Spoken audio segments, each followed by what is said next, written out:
no, you guys just have to let me fix this airplane. Keep making the toys. Gum, I'm sorry about the accident. It's okay, I'm not gonna fire you. It's all right. These things happen. Oh, for goodness sake, Bear. Oh, it's so busy in that toy factory. My goodness, how are you? How are you? Waiting for your story, no doubt. Look what happened. Somebody dropped an airplane and it got broken. Look at this little pieces here. It was Gum. He had a little accident, tripped on something while he was holding it. But if I can't fix a wooden airplane, then what good am I? I'm sure I can fix that in time for Christmas for the little boy that asked for that. Now, and you've been asking for another chapter, haven't you? I'm really sorry I kept you waiting so long. But we've been really busy. But how about if we pick up where we left off? We were, I think, ready to start chapter 3, weren't we? I think so. Acorn got himself left behind on that roof in Siberia. I think that's where it was, or under a tree. Maybe that's what it was. It was under a tree. That's right. Let's see.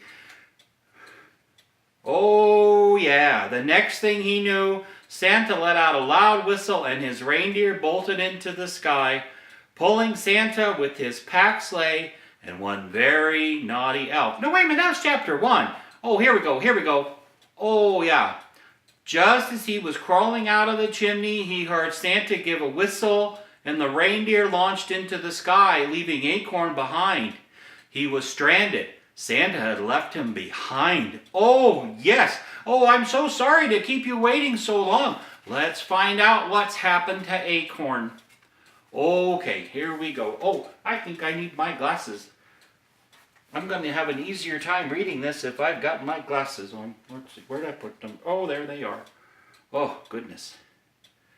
Oh, yeah. Oh, that's much better. That'll be much easier. All right. Here we go. Acorn stood alone on the snowy roof and watched as Santa's sleigh disappeared into the night. Now what was he to do? He'd never been anywhere but the North Pole before tonight. Oh, how could I have been so stupid, he shouted, not so loudly into the night. Remember, he's just a little elf with not a very big voice. He kicked at the snow on the roof as he paced back and forth. Snow?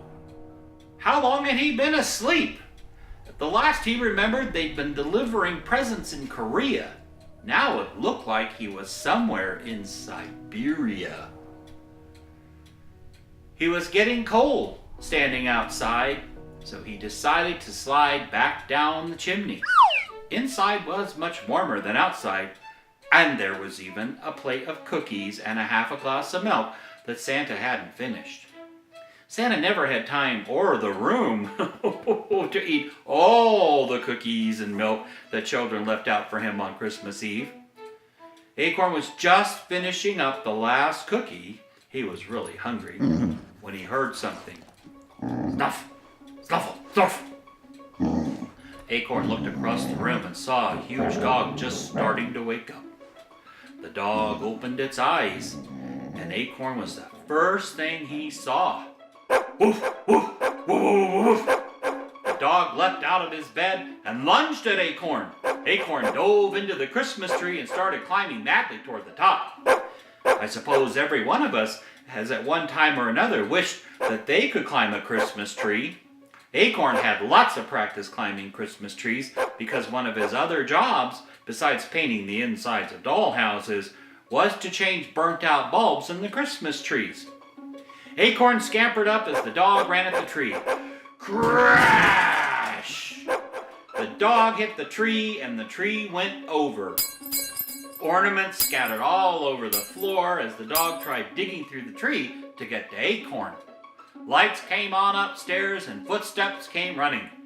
Here he was, not 5 minutes out on his own, and he was about to be eaten by a dog, or worse, stuck on a shelf by some human. Tupaya Sobaka, which Acorn knew was Russian for stupid dog. Elves can understand any language. That's part of their magic. Before the dog could sink his teeth into Acorn, a man had grabbed him by the collar and dragged him from the room. That was a close call.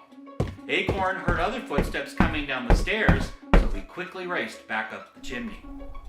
Well, he was back out in the cold again, but at least he wasn't hungry. Now what was he going to do? He had no idea how to get back to the North Pole, let alone catch up to Santa. He at least knew what direction Santa had been headed when he flew away, so that was as good a direction as any to go. He walked around the edge of the roof until he found a drain pipe that he could climb down. Once he was at the bottom, he started off in the direction that he'd seen the sleigh go. My goodness, he thought, walking through the deep snow is quite a chore when you're only 6 inches tall. He made his way to the street, where at least there was some frozen tire tracks he could walk in. It was slippery, but Acorn had practically grown up on ice skates, so he began to slide along at a pretty good clip. He was starting to feel like he might have a chance of catching up to Santa when he heard a loud rumbling behind him. He looked back and saw 2 bright lights speeding toward him. Oh, for goodness sake, what on earth was this? Acorn had, of course, seen trucks before at the North Pole, but those had been toys. This was a real truck, and a giant one at that. It was rumbling down the road in a most horrifying fashion, straight toward him. Acorn quickly dove into the snow on the side of the road before he got run over. Let that be another lesson for you. Don't try ice skating in the middle of the street. In the dark of the night, or at any time for that matter, streets are for trucks and cars, not for elves or boys and girls. Now, as the truck sped by, faster than Acorn could have ever gone, he got an idea. Acorn looked back the way the truck had come and saw another set of lights coming his way. Perfect. He quickly tied his hook to the end of the thread and pulled a long coil off the spool and tied the end around his waist. Then he slipped into the middle of the road and waited. A few seconds later, a second truck came rumbling along and passed right over the top of him. Don't try this one either. Only Acorn is small enough to get away with this trick. Acorn tossed his hook in the air and it caught on the truck's bumper. A second later, he was being whisked along behind the truck. He just barely had time to step back into the icy track before he was nearly yanked off his feet. Zip! Off he went, sliding along the ice like the wind. Ho, ho, ho! Hoo-wee! He shouted. Now this was fun. The truck sped on for miles, pulling the littlest elf behind it on the wildest ride ever. Acorn was having the time of his life. This was almost as much fun as chasing dolphins in the sleigh. They raced across the icy, snow-covered countryside and on through the night. Acorn scanned the sky from time to time, looking for Santa's sleigh, but never a glimpse of it did he see. Every so often, the truck would knock ice from the tree branches hanging over the road, and Acorn would slide and dash from side to side to miss hitting the bits and pieces of ice that flew his way. Well, this is not so bad, he said to himself as he skated along behind the truck. Overhead, the aurora borealis crackled and whipped across the sky, its bright and brilliant colors helping to light up the snowy landscape. He was just starting to feel like things were going to be okay when the truck came over a hill and hit a bump. The fish hook came loose from the truck, and Acorn fell on his behind and started sliding down the hill toward a bridge at the bottom. The road was one complete sheet of ice, and he had no way to stop. Acorn tried desperately to stop his slide. He was going to miss the bridge. This was terrible. Awful things lived under bridges. Dark things that crept through the night and carried away little boys and girls and elves. Our friend Acorn was heading straight for such a place. Oh, please, please, please, please! He was praying as his slide down the hill continued out of control. As he was sliding down the icy road to his doom, Acorn saw his life flash before his eyes. He saw Gum and thought about all the checkered games he played with him. Then he saw a picture of the prettiest girl elf. Her name was Alyssa, but she preferred to be called Alyssa. Acorn had a secret crush on her, but he'd never worked up the nerve to talk to her. He wondered why he was thinking of her just then.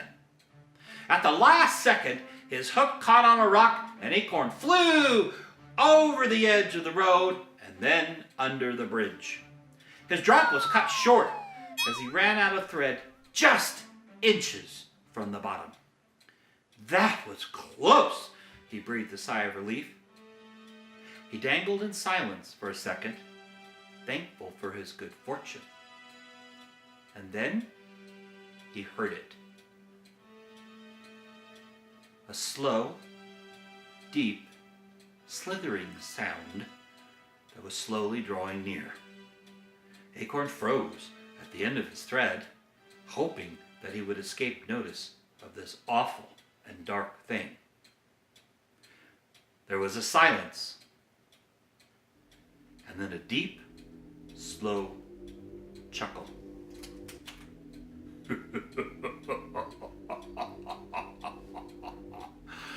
Well, well, well, what have we here?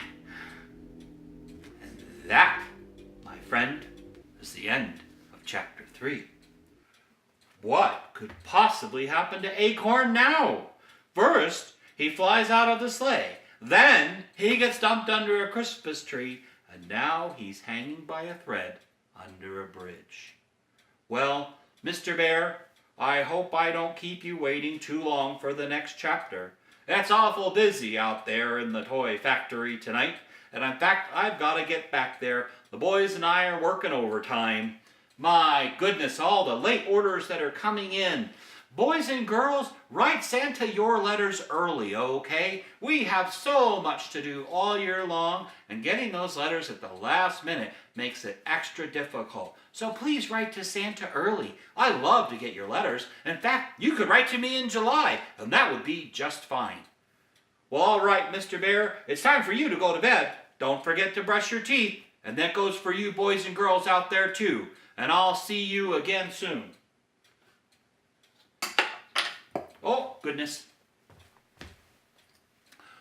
Good night, and have a Merry Christmas.